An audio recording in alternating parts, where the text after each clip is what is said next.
quelle est mon histoire avec les ateliers d'éco-solidaire? Il y a à la base deux projets. Il y a d'abord l'idée de faire une recyclerie-ressourcerie avec d'autres personnes. Et puis il y a un projet personnel aussi de se former à la tapisserie, mais pour refaire des fauteuils, des chaises à partir de matériaux récupérés, recyclés.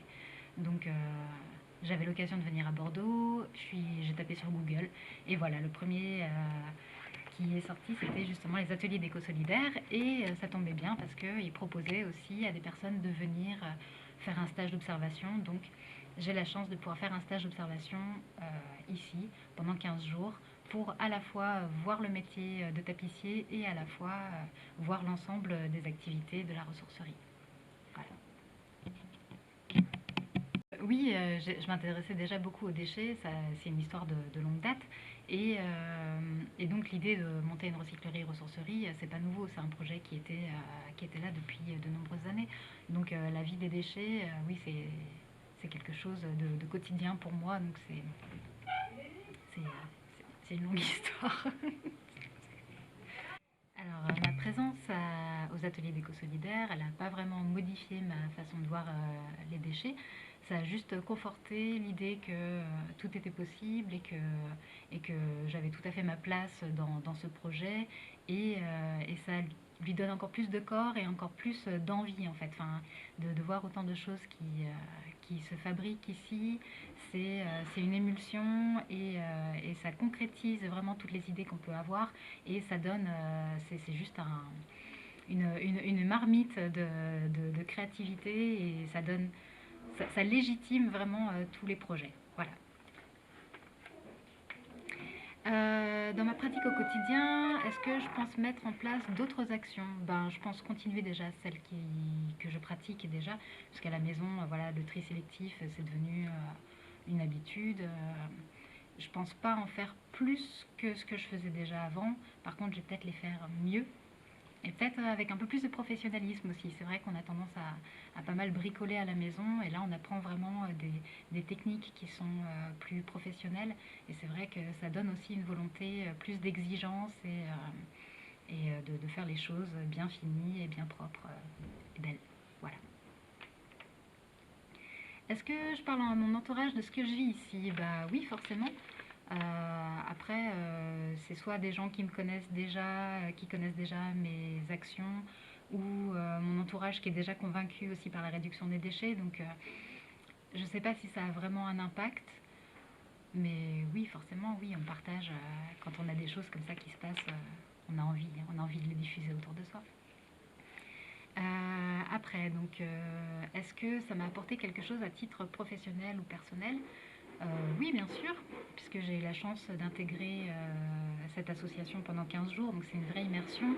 Ça me donne des pistes et des clés aussi pour pouvoir monter ma propre ressourcerie. Donc, moi, ça m'a apporté beaucoup de choses, ne serait-ce que voir comment se passe la collecte, de voir comment les choses sont mises en rayon, comment après elles sont retransformées, elles sont mises en valeur. Voilà, toute la partie atelier derrière, c'est très concret, donc ça m'apporte. C'est une expérience très enrichissante pour moi. Après, à titre personnel, ça,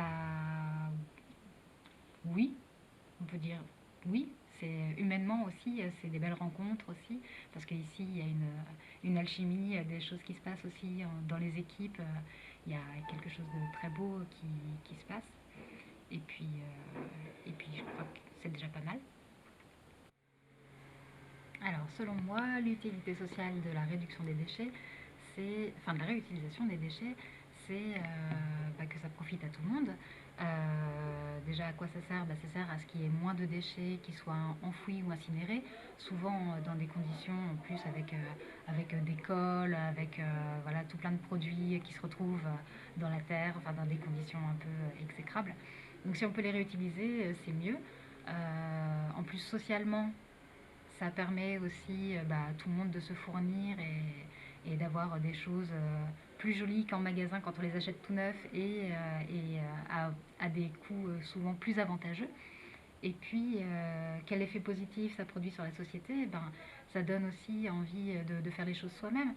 Je vois On est en plein dans le do-it-yourself, les loisirs créatifs, etc. Ici, il y a beaucoup de gens qui viennent et qui voient qu'avec des déchets, on peut faire des choses très jolies à moindre coût. On peut se faire plaisir, on peut faire des luminaires, des meubles, on peut faire beaucoup de choses. Ça permet à tout le monde de trouver de la créativité dans son quotidien avec très très peu de choses.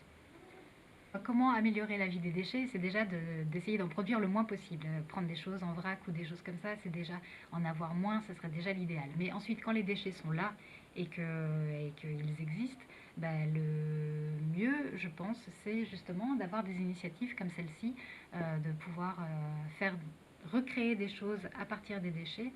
Genre on peut faire des meubles à partir de tiroirs, on peut récupérer quand il y a des choses qui sont cassées, on peut les réparer aussi.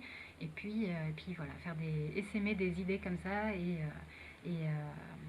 le refaire chez soi au quotidien. En plus, ça fait plaisir, ça fait du baume au cœur et voilà.